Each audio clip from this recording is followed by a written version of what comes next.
स्वागत है दोस्तों। मैं हूं दिवाकर विक्रम सिंह। शाम के 8:30 बजे हैं और आज मैं आपसे बातचीत कर रहा हूं, लेकिन आज मैं किसान आंदोलन पर आपसे बातचीत नहीं करूंगा, क्योंकि जो भी बातचीत करनी थी 26 जनवरी के पहले क्या होना था, क्या उसका एक्सटेंशन हो सकता है, कितने उसमें षड्यंत्र हैं, धीरे धीरे और शुक्रवार की रात से लेकर आज शनिवार तक ढेर सारे विश्लेषण भी आपने इसमें सुने। जब एक सोनीपत से एक बच्चा, मैं उसे बच्चा कहूंगा, युवक भी नहीं कहूंगा, और पकड़ा गया। पहले वो किसान नेताओं का हत्यारा बताया गया, उसके बाद पुलिस में उसने कुछ बयान दिया। अब उसके बाद खबरें इस तरह से चलाई जा रही हैं कि सरकार दोषी, सरकार का षड्यंत्र था या किसान नेताओं का। खैर, इस पर ज्यादा बोलना अब बहुत ही बचकाना होगा। और क्या होना है, क्या हो सकता है और कितनी किसकी औकात है, वो सब समझ में आ रही है। इतना जरूर है कि आपको मैं एक लेटेस्ट न्यूज दूं कि अब ये किसान नेता ट्रैक्टर मार्च पर पुलिस के साथ जो बातचीत है उस पे मान भी गए हैं, और उस पे 5 रूट तय किए गए हैं। 100 किलोमीटर का एरिया होगा, लेकिन अभी भी क्लियर नहीं है कि आउटर रिंग रोड या कहां पर ये लोग अपना कहां से निकालेंगे और कितना इनको राउंड में अपनी रैली करेंगे। तो ये भी प्रदर्शन जरूरी है, इसलिए इनको करने देना चाहिए। लेकिन मित्रों, आज मैं बात दूसरी कर रहा हूं, और वो मुद्दा है कि इस देश में आस्था के प्रतीक, विश्वास के प्रतीक और आध्यात्मिक उन्नति और आध्यात्मिक संबल के प्रतीक के रूप में भगवान श्री राम जाने समझे जाते हैं, और इनकी अनुभूति की जा सकती है। और इसीलिए श्रद्धा और विश्वास से भी ऊपर एक आम भारतीय जनमानस के लिए भगवान श्री राम माने जाने समझे जाते हैं। और आज कोलकाता में ममता दीदी को भगवान श्री राम के नाम से कितनी चिढ़ है, ये पूरी पूरी दुनिया तो अब ज्यादा हो जाएगा, लेकिन पूरे भारत में जरूर दिखा, कोलकाता वासियों ने भी दिखा। भगवान राम के प्रति या भगवान राम का कोई नारा नारा लगाया जाना एक और मुद्दा है, इस पर हम बाद में बात करेंगे। लेकिन अगर भगवान राम का नारा जानबूझ करके किसी ने लगाया भी, कुछ समूह ने लगाया भी, तो ममता दीदी को इससे परेशानी क्यों, और ममता दीदी की नाराजगी क्यों? एक बड़ा सवाल है। चूंकि ममता बनर्जी उनका नाम है, और वो माने ना माने, कहें ना कहें, लेकिन भगवान श्री राम के नाम को वो इस कदर से सुनते ही उसका एनालिसिस करती हैं, उस पर रिएक्ट करती हैं। अब एक बड़ा सवाल है कि ममता दीदी, आपको भगवान श्री राम के नारे से, उनके नाम से इतनी चिढ़ क्यों है? ये सवाल का जवाब अब मिलना चाहिए। थोड़ा किसान आंदोलन से हटकर भी हम लोग बात कर लें, क्योंकि षड्यंत्र का जो तार है वो अभी उसका एक्सटेंशन जो है वो पश्चिम बंगाल में आना है। मई तक आप उसका एक्सटेंशन भी देखेंगे। और जो कुछ भी आप आउटर रिंग रोड या रिंग रोड पर अभी सोच रहे हैं, वो सब कुछ बंगाल में बांकुरा से लेकर के और नंदीग्राम और कहीं भी कुछ हो सकता है। मई तक अभी तो समय बहुत है। मई तक आप देखते चलिए क्या होगा। लेकिन उस वो हो या नहीं हो, वो हो या न हो, लेकिन ममता दीदी को इस बात का जवाब अब तो देना पड़ेगा। ये सिर्फ बात बंगाल की नहीं है, क्योंकि वो छोटी मोटी नेता नहीं है। मैं ये मानता हूं कि जिन्होंने वामपंथियों के इतने बड़े किले को ध्वस्त किया, उनको उनको एक पॉपुलर सेंटिमेंट्स को समझने की, उसकी राजनीति करने की जितनी भी तरीके, करने के जितने भी तरीके होते हैं, वो सब मालूम है। लेकिन ममता दीदी एक इस मोड़ पर आकर, जब आप तीसरी बार बंगाल की सत्ता हासिल करने के नजदीक पहुंचती हैं और आप ये विश्वास करती हैं, और अगर आप ये विश्वास करती हैं कि पश्चिम बंगाल की जनता आपके साथ है, तो फिर जय श्री राम का नारा अगर कहीं लग जाता है, वो भी एक सरकारी कार्यक्रम में, ये फिर मैं कह रहा हूं, ये मुद्दा बाद में आएगा कि क्यों वहां पर नारा लगा, यही तो बात है।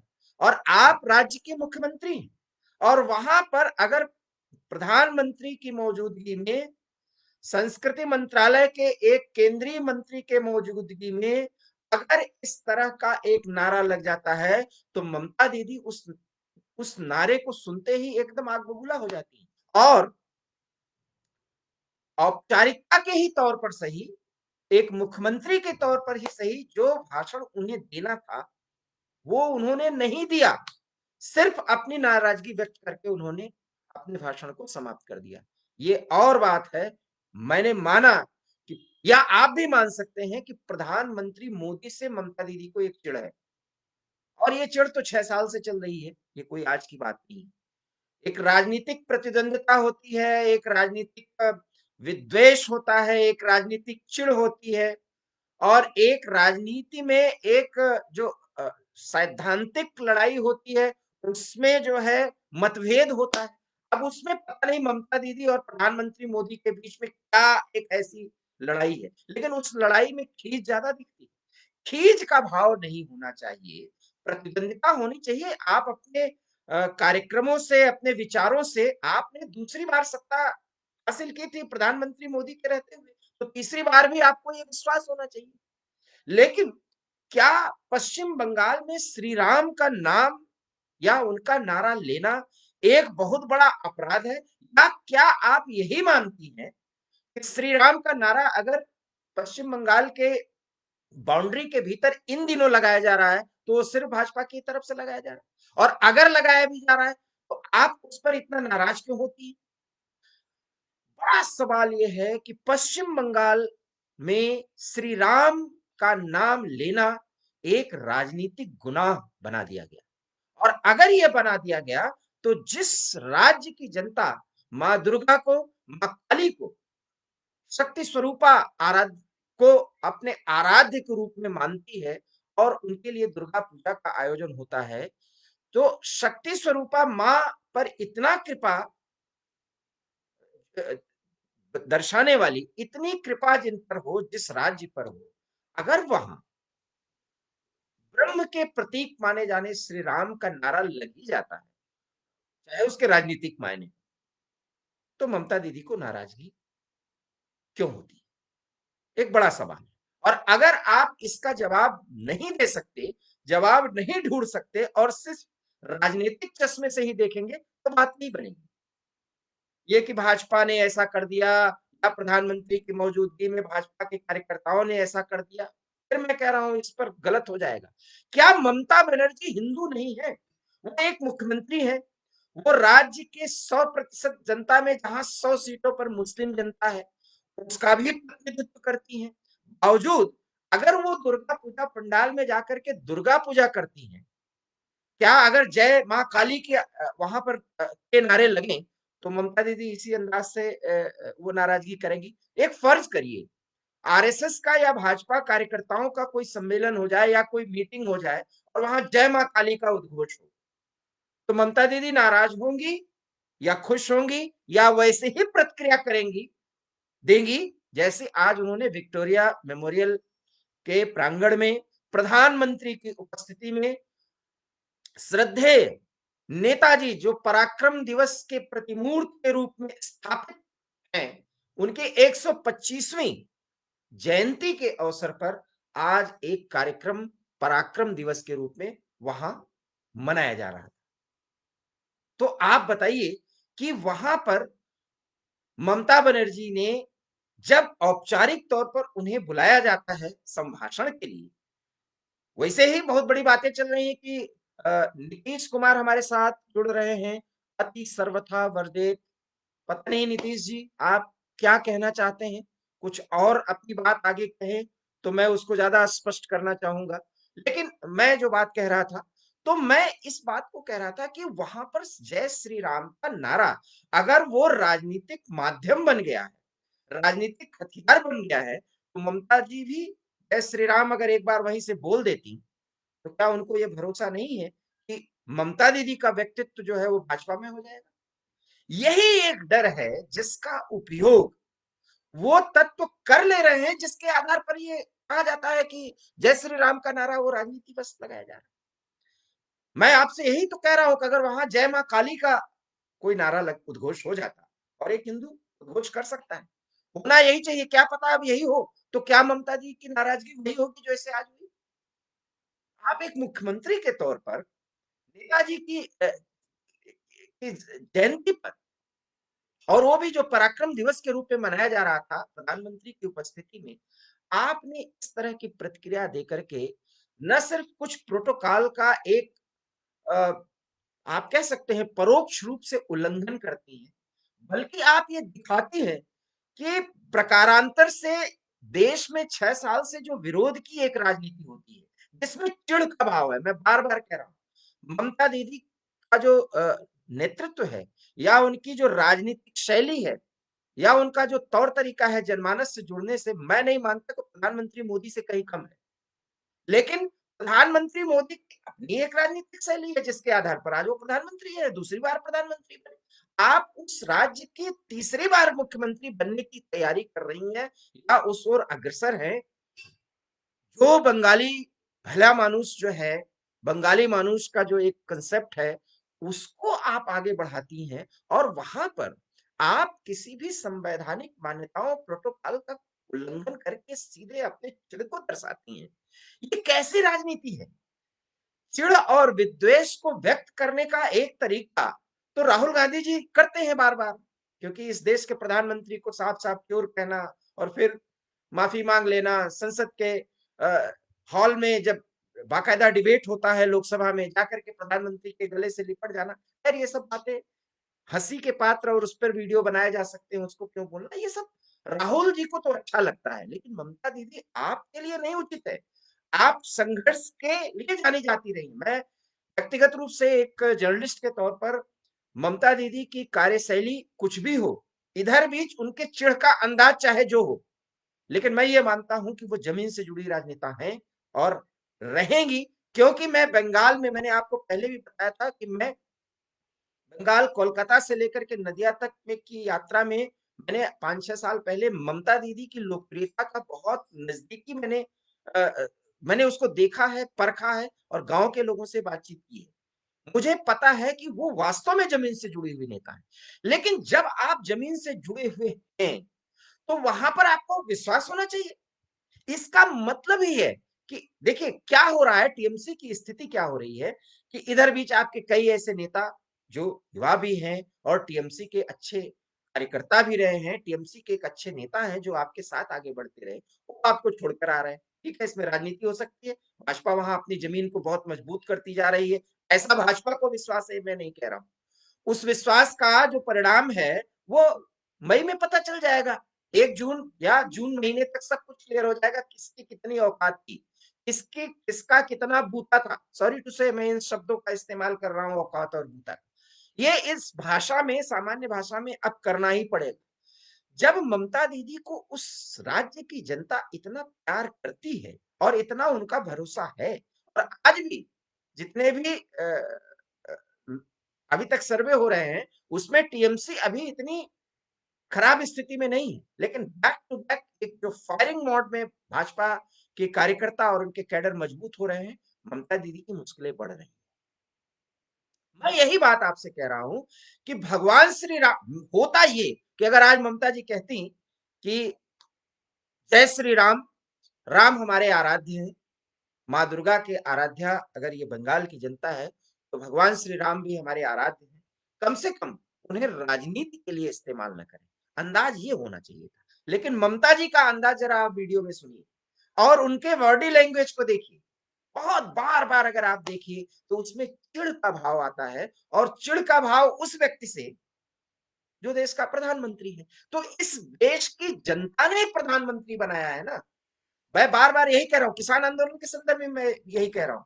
जितने डिस्ट्रक्टिव फोर्सेस हैं, अब इंटरनेशनल फोर्सेस जिसको मैं मानता हूँ उसमें इंटरनेशनल नेशनल फोर्सेस लगी हुई हैं। इसीलिए मैं आज सोनीपत के योगेश के बारे में मैं नहीं बोल रहा हूँ और ना उस पे मुझे बोलना है। वो तो बहुत छोटी बातें हैं, अभी देखते जाइए। इसीलिए मैं कहता हूँ कि किसान आंदोलन थोड़ा लंबा चल जाएगा तो और कुछ भी जो बिल में छिपे हुए तत्व हैं उनका जो उनकी जो षड्यंत्र की कार्यशैली हो और सामने आएगी और ये बहुत जरूरी है, ये होना चाहिए। उस पर आज बोलना भी नहीं चाहता। मैं ये कह रहा हूं कि भगवान श्री राम को आप बंगाल की उस धरती में जहां शक्ति की आराधना होती है और जिसकी आराधना भगवान श्री राम ने लंका पर विजय करने के पहले शक्ति की एक महत्वपूर्ण आराधना उन्होंने शिव और शक्ति की आराधना करके उस ब्रह्मलीन व्यक्ति मर्यादा पुरुषोत्तम राम ने बुराई पर अच्छाई की एक ऐसी विजय हासिल की थी, जहां भारतीय संस्कृति और भारतीय सोच का दिग्दर्शन होता है, जो आध्यात्मिक पौराणिक काल से हमारे यहाँ चला आ रहा है। उसी भारत देश में आज जय श्री राम का नारा बहुत बड़ी बात है, समझने की बात है। इसमें कहीं से, और कम से कम प्लीज हिंदू मुसलमान के चश्मे से ना देखें। हिंदुओं, सोचिए, और आप अपने और अपने नेताओं के तौर तरीकों पर सोचिए। जहां भगवान श्री राम का नारा लगाया जाने पर या लगाया जाना एक अपराध, एक चिढ़ाने का भाव इस तरीके से देखा जा रहा है, और भी वो भी एक मुख्यमंत्री के तौर पर बैठी एक महिला जो हिंदू है, वो भगवान श्री राम के नारे को लगाए जाने के बाद इस तरह की प्रतिक्रिया देती है। और अगर वो इस तरह की प्रतिक्रिया देती हैं, तो उसका उन्हें प्रकारांतर से स्पष्टीकरण देना चाहिए। भाजपा से लड़ना, भाजपा को हराना, ममता दीदी, अगर आपके जहन में, आपके दिलो दिमाग में, आपकी कार्यशैली में, आपकी सोच में, और जनता से आपके 10 साल के जुड़ाव में, मुख्यमंत्री के तौर पर जब आपका 10 साल का कार्यकाल पूरा हो जाएगा, तो वो आपको भरोसा होना चाहिए, वो आपको विश्वास होना चाहिए। और अगर ज़मीन खिसकती है, तो ये आप सोचें, आपसे कहाँ गलती हो रही है। इसमें सांप्रदायिकता नहीं है, सांप्रदायिकता अब वो न वहाँ पर तो ओवैसी भी जा रहे हैं, और 100 सीट पर आपको सीधे प्रभावित कर रहे हैं। इसलिए मैं कहता हूँ कि ओवैसी एक ईमानदार, हालाँकि एक डिस्ट्रक्टिव माइंडसेट का व्यक्ति है, लेकिन वो व्यक्ति ईमानदार है। कम से कम डिस्ट्रक्शन और मुस्लिम फंडामेंटलिज्म की जो एक सोच है, उसको वो व्यक्ति संविधान में जो मिला है, उसकी आड़ में वो व्यक्ति वो करता है। मैं उसको बहुत गलत नहीं मानता। कम से कम वो पीछे वाली बात तो नहीं करता, दो मुही बात तो नहीं करता, दो फेस वाली बात तो नहीं करता, और अब वो सीधे चलो 4 राज्यों में दे रहा है। वो कितना देश के लिए नुकसान होगा, ये तो आने वाला समय बताएगा कि तुष्टीकरण में हमने 70 साल में क्या किया है। तब मूल्यांकन होगा, जब ओवैसी जैसे व्यक्ति, जो बिहार में अभी 5 सीटों के दम पर एक बड़ी पार्टी के रूप में, एक बड़ी ताकत के रूप में पूरे देश में उभरने की सोच रहे हैं। तो ममता दीदी, आपको उनसे भी लड़ना होगा, ओवैसी से भी लड़ना होगा। अब मान मनुहार करिए, क्योंकि आपको 100 सीटों पर सीधे लड़ाई लड़नी है। ओवैसी से भी आपको लड़नी है, बीजेपी से भी लड़नी है, और आपके नजरिए में 2 सांप्रदायिक पार्टियां। अब आपकी मजबूरी है कि कांग्रेस से तो आप थोड़ा बहुत बातचीत भी कर सकती हैं। हालांकि राहुल को आप अभी उस तरह से उस औकात में समझते ही नहीं, लेकिन आप वामपंथियों से कैसे बात करेंगे? वो तो बहुत जिसको कहते हैं ना, वो धीरे धीरे, वो एक ऐसे खून है जो आपको खा ले जाएंगे। हालांकि वो खाने की स्थिति नहीं है, उनको आपने समाप्त कर दिया, बावजूद उनसे आप समझौता कर नहीं सकती। तो आप आज जो सेकुलर फ्रंट बनना चाहिए था, वो तो बन नहीं पाएगा। लेकिन भरोसा आपको अपने पर होना चाहिए, और उस भरोसे में आप अपने विवेकशील प्रवृत्ति और उसका जो व्यक्तित्व आपका माना जाता है, दुनिया कुछ भी कहे, मैं एक व्यक्ति के तौर पर, एक एक पत्रकार के तौर पर ये मानता हूँ कि ममता दीदी, आपकी राजनीतिक शैली कम से कम बंगाल के उस समय की परिस्थितियों में, जब ज्योतिदा और उसके बाद बुद्धदेव के कार्यकाल में उपजे वामपंथी जो एक कैडर के तथाकथित जो वहां पर कारनामे थे, उसको समाप्त करके आपने एक लोकतांत्रिक ढंग से एक पार्टी का उदय किया, और उसके बाद शासन में रही। अब ये अच्छा नहीं लगता, और कम से कम आपकी हाइट और आपकी सोच, एक व्यक्ति अगर राजनीतिक ज्ञान उसको है, तो ये मानता है कि है। ये और बात है कि भाजपा से जिस प्रतिद्वंदिता में आप इस समय जूझ रही हैं, वहां पर आप आपा खो रही हैं, और एक के बाद एक गलतियां आप उस तरह से कह रही हैं, जो जनमानस में आपके व्यक्तित्व को बहुत हल्का कर देगा। इसलिए अगर आप आज कोलकाता के विक्टोरिया मेमोरियल प्रांगण में जिस तरह से प्रतिक्रिया दी है, भगवान श्री राम के नाम पर इसी तरह की प्रतिक्रिया मई के चुनाव आते आते 2-4 बार आपने और दे दिया, क्योंकि ये 2-4 बार कर भी दिया। एक मुझे याद है, अगर आप हमारे YouTube channel heart talk India पर जाकर देखें, तो मैंने कहा कि जय श्री राम अब कोलकाता के माध्यम से, या वहां के सांसद ने जो जय श्री राम पर जो श्री राम पर एक टिप्पणी की थी, उसको लेने के बाद अब वहाँ की जनता बहुत कुछ सोचने पे मजबूर हो गई। इसलिए मैं कहता हूँ, क्योंकि पश्चिम बंगाल में भी रामायण को, श्री राम को, श्री राम के व्यक्तित्व को, उनकी उनकी जो अखिल भारतीय स्तर पर एक ब्रह्म और मर्यादा पुरुषोत्तम राम के रूप में एक मान्यता है, एक अनुभूति जो करता है, वो एक आम बंगाली जन में भी है। माँ कालिका, दुर्गा का आराधक, शक्ति का आराधक होने के बावजूद भी वहां पर श्री राम एक प्रमुख देव, देवादेव, शिव की तरह वहां पर पूजे जाते हैं। तो ममता दीदी, वहां पर श्री राम का अगर नारा लग ही जाता है तो आपको इस तरह की प्रतिक्रिया नहीं देनी चाहिए थी, वो भी जब आप कह भी रही हैं कि एक सरकारी कार्यक्रम है। इसका मतलब किसी भी सरकारी कार्यक्रम में हमारे किसी देवता का नाम ले लेना, उसका नारा लगाया जाना, क्या एक बहुत बड़ा पाप होता है? ये नीतीश कुमार है जो बोलते हैं कि जब नाश मनुज पर छाता है पहले विवेक मर जाता है। पता नहीं विवेक हीनता की स्थिति है, विवेक शून्यता की स्थिति है नीतीश जी, ये हम क्या कहें। लेकिन इतना जरूर मानिए कि पश्चिम बंगाल में भी जो चिढ़ की राजनीति है, बदले की राजनीति है, और राजनीति में जो सुप्रीमेसी होती है, उसको एस्टैब्लिश करने के लिए जो कुछ भी हो रहा है, वो आने वाला समय बेहतर नहीं होगा। और अभी तो आप किसान आंदोलन को लेकर के ढेर सारी प्रतिक्रियाएं, और 26 तारीख तक का उस ट्रैक्टर रैली और उस कथित हिंसा को लेकर के बहुत ज्यादा एनालिसिस सोशल मीडिया से मीडिया पर सुन रहे हैं। मैं नहीं मानता, ऐसा कुछ नहीं होने वाला, ऐसा कुछ भी नहीं होगा। ये सब कुछ होगा और ये होते रहना चाहिए, क्योंकि किसान के नाम पर हो रही राजनीति और उसके पीछे कार्य करने वाली शक्तियों का पर्दाफाश तभी हो सकता है जब दिल्ली का बॉर्डर अभी कम से कम 26 तक तो इसी स्थिति में रहे जैसे वो है।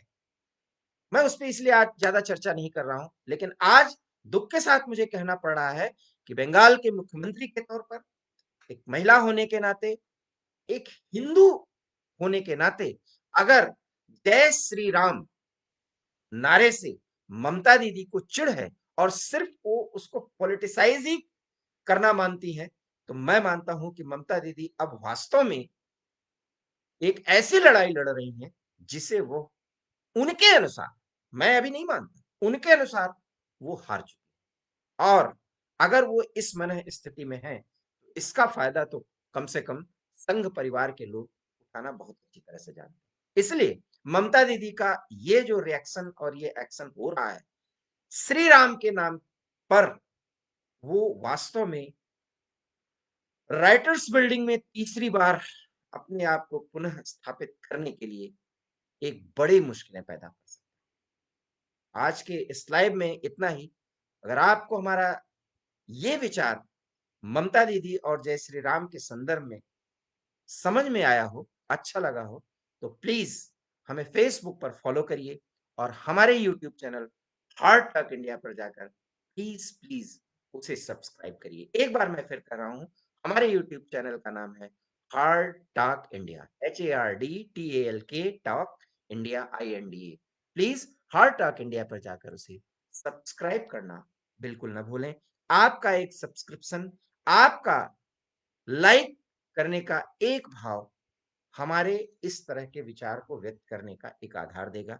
हालांकि अगर आप नहीं भी करेंगे तो हमारा काम है आपसे अनुनय विनय करना, बाकी आप बेहतर समझ सकते हैं। बहुत बहुत धन्यवाद। नमस्कार।